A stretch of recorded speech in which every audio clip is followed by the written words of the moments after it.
Halo, assalamualaikum warahmatullahi wabarakatuh. Apa kabar kalian semuanya? Semoga dalam keadaan sehat walafiat ya. Mantan kalian gimana? Udah punya pacar baru? Wifi teman kalian masih ada? Gas terus. Oke, kali ini saya akan mencoba membahas ringkasan film, yaitu Fast and Furious 8, dimana seperti yang kita ketahui, film Fast and Furious ini adalah film yang begitu ditunggu-tunggu oleh masyarakat Indonesia, kalangan menengah ke bawah lah pada umumnya, dimana film ini selalu memberikan adegan-adegan yang bikin kita terkejut semuanya dari awal sampai akhir. Oke, langsung saja kita bahas filmnya. Ini adalah film Fast and Furious pertama setelah kepergian bintang utamanya yaitu Paul Walker yang meninggal dunia saat proses produksi film Fast and Furious 7 di tahun 2013. Oke, langsung saja tutup rapat pintu kamar kalian, pasang handsfree, tarik resleting celana kalian, dan dah tambah cek dah.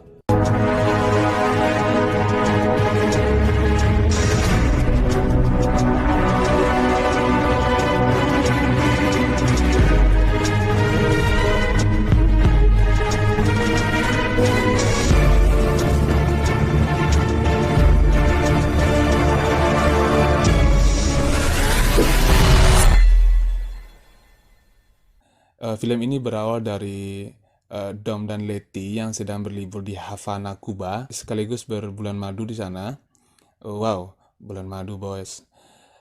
Dom bersama Letty menikmati sekali kenyaman suasana di Kuba. Beberapa saat ia mesti terlibat persoalan pernakannya dengan seorang preman karena soal pinjaman uang. Dom ditantang untuk balapan oleh preman itu. Mobil masing-masing adalah hadiah bagi siapa yang menang. Seperti yang kalian bayangkan ya, dengan keahlian dan kelihayan Dom berkendara, Dom lah yang menang tentu saja ya, walau balapan hanya menggunakan mobil tua ponakannya tersebut. Mobil tua ponakannya tersebut harus terbakar dan masuk ke dalam laut ya.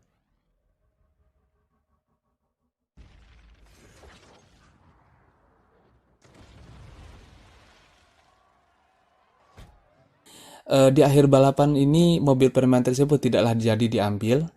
Kemudian mobilnya Dom diserahkan ke ponakannya tersebut. Onde mande elok bana udah Dom kole. Dan selanjutnya Dom secara kebetulan bertemu dengan seorang wanita misterius di sebuah gang yang tempat ia menginap. Lalu ia diperlihatkan sesuatu di layar smartphone wanita tersebut. Saat itu juga Dom terdiam dan seakan tidak berdaya seperti itu. Wanita tersebut mengatakan, jangan sekali-sekali mengasih tahu ke siapapun ya. Kalau indah muncung udah dan lado. Dan wanita tersebut pergi berlalu.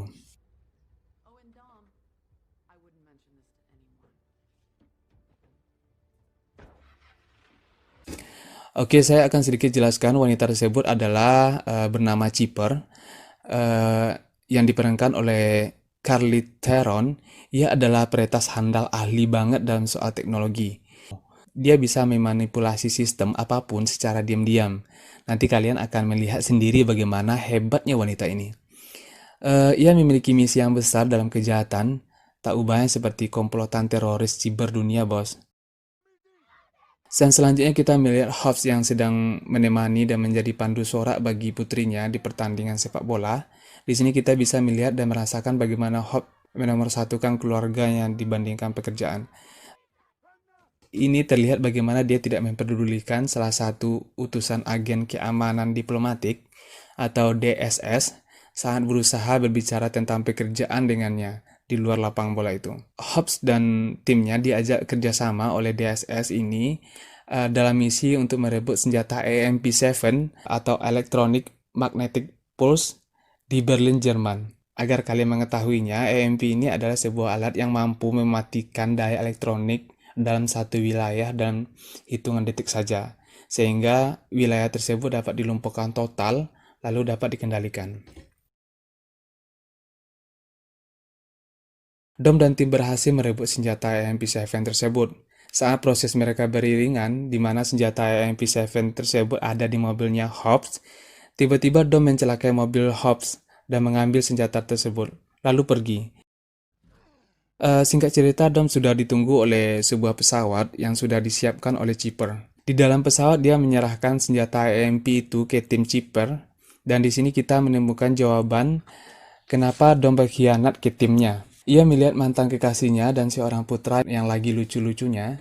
Ya, mereka disekap di pesawat itu dan diancam akan membunuh keduanya jika tidak dipenuhi permintaan Chipper. Karena kegagalan misi, Hobbs akhirnya di penjara. Di luar penjara, ia ditemui oleh Mr. Nobody dan bawahannya berjulukan Little Nobody yang diperankan oleh Scott Eastwood.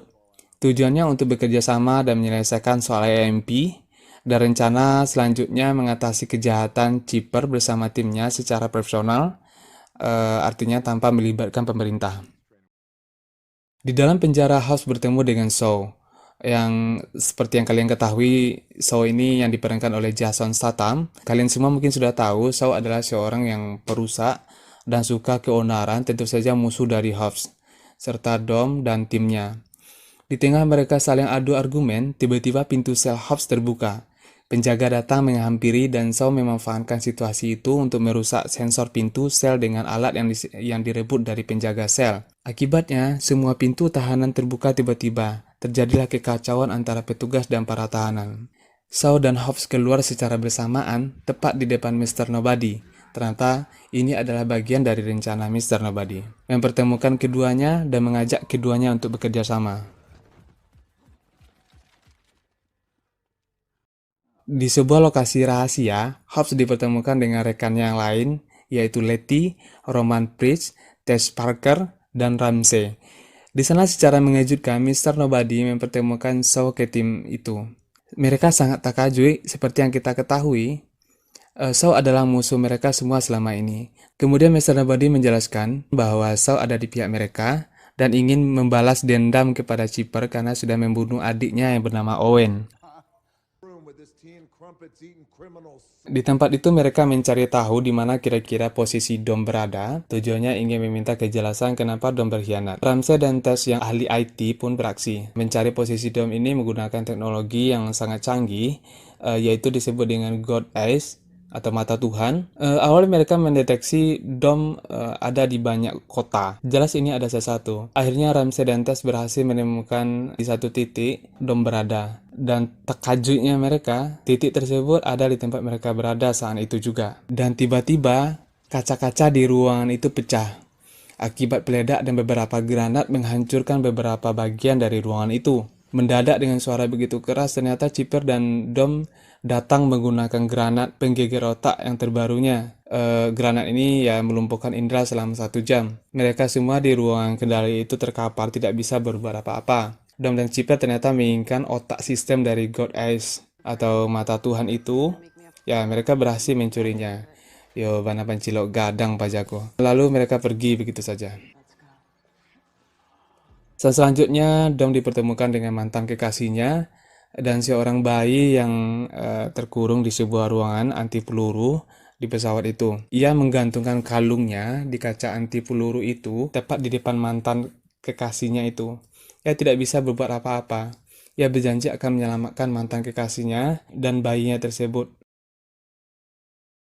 Setelah beberapa usaha tanpa teknologi God Eyes, Hobbs dan timnya akhirnya menemukan posisi Dom yaitu di New York City. Mereka segera bergerak ingin sekali bisa menangkap Dom. Dalam misi ini mereka difasilitasi dengan mobil terbaik dan super cepat pilihan mereka masing-masing. Seperti biasa di misi ini, Chipper dan timnya mengendalikan semuanya hanya dari pesawat rahasianya, sedangkan Dom sendiri melakukan misi itu.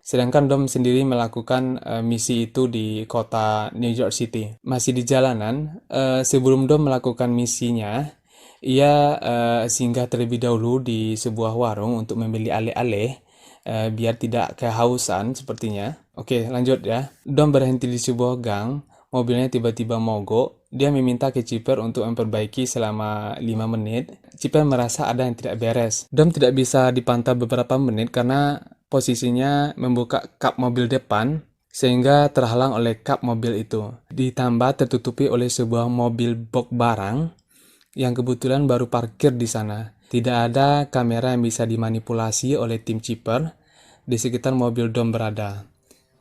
Ponyang lah.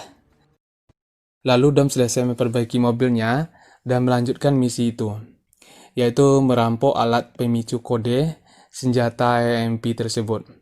Kode ini dibawa oleh sebuah mobil limusin hitam anti peluru milik orang Rusia. Limusin itu sudah dikawal sangat ketat oleh banyak polisi serta bodyguard di tengah jalan kota New York itu. Seperti yang kita ketahui, Chipper dan timnya yang sangat ahli dengan manipulasi sistem apapun dari jarak jauh, ditambah dengan teknologi mata Tuhan yang telah ia curi, karena sudah dapat mengetahui titik target misi mereka. Kemudian mereka memanipulasi sistem mobil-mobil yang ada di sepanjang jalan kota New York City itu, menggerakkannya dan menjalankan ratusan mobil-mobil itu dengan melaju kencang menuju titik target. Ya, memburu limusin hitam itu tentu saja. Semua mobil di bawah kendali Chipper juga menjatuhkan puluhan mobil-mobil yang ada di ruang parkir sisi atas sebuah gedung, kemudian menghujani dan menghancurkan mobil-mobil pengawal limusin itu, sehingga mobil limusin itu rusak, tidak dapat bergerak karena terhalang oleh tumpukan beruntun dari ratusan mobil.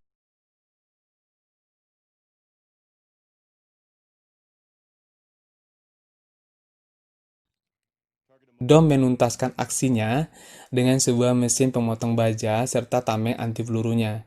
Ia ingin memotong mobil limusin anti peluru itu. Bodyguard orang Rusia itu tidak ada pilihan lain selain menyerahkan koper berisi kode senjata MP7 tersebut.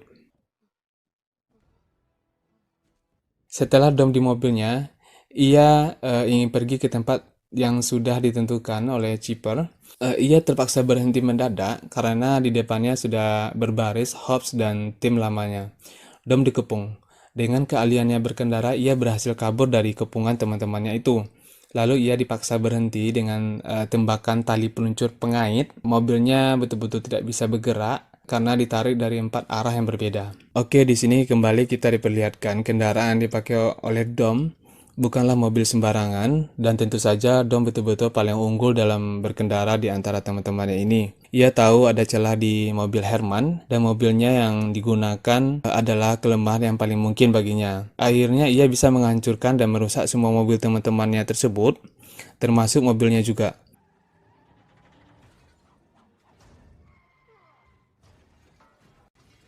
Ia lari kabur membawa koper tersebut, kemudian ia dihadang oleh Shaw, dan Shaw ditembak 2 kali hingga terkapar tak berdaya. Dengan sigap koper dibawa kabur oleh Letty, dan Dom mengejarnya. Dom terlihat membiarkannya dan kembali mengejarnya lagi. Anak buah Chipper datang langsung menyekap Letty dan akan menembak kepalanya. Akhirnya, koper itu berhasil dibawa oleh anak buah Chipper tersebut. Oke, lanjut. Dan selanjutnya, di pesawat, Chip ungkap kekecewaannya kepada Dom saat misinya tersebut, koper kode senjata musnah massal itu.